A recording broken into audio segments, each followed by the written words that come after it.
بھارت کے دارالحکومت نئی دہلی کے مختلف علاقوں میں ایک مصنوعی ماحول بنایا گیا۔ یہ زلزلے کے بعد کے حالات سے نمٹنے کے لیے تربیتی اہلکاروں کی مشق کا ماحول تھا، تاکہ انہیں اندازہ ہو کہ ایسی کسی ہنگامی صورتحال سے کس طرح نپٹا جا سکتا ہے۔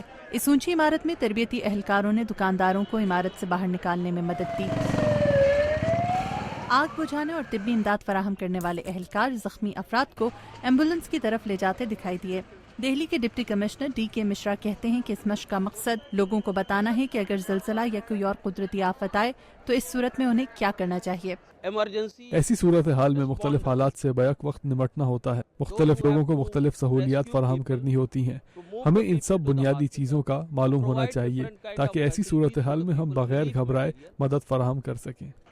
بھارت میں قدرتی آفات سے نمٹنے کا ادارہ 2005 میں ایشیا میں سونامی آنے کے بعد قائم کیا گیا۔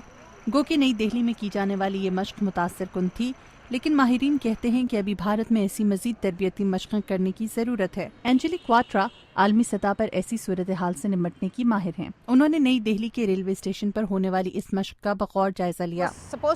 یہ مشق آدھے گھنٹے تک جاری رہنا تھی، لیکن محض 5 سے 8 منٹ جاری رہی، جبکہ ریلوے کا عملہ مسافروں کو دور رکھنے میں بھی ناکام رہا۔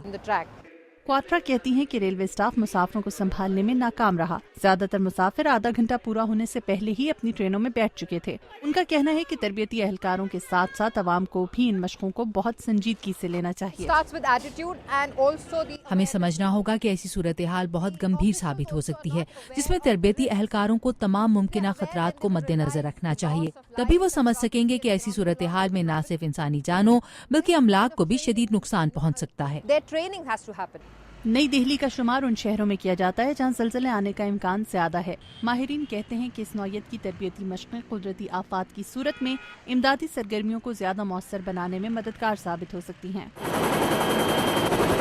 پاکستان بھی گزشتہ 10 سالوں میں 2 بڑی قدرتی آفات کا شکار ہوا۔ 2005 میں آنے والے خوفناک زلزلے اور 2010 میں آنے والے شدید سیلابوں سے لاکھوں لوگ متاثر ہوئے، جبکہ ان آفات سے پہنچنے والا معاشی نقصان بھی ناقابل تلافی تھا۔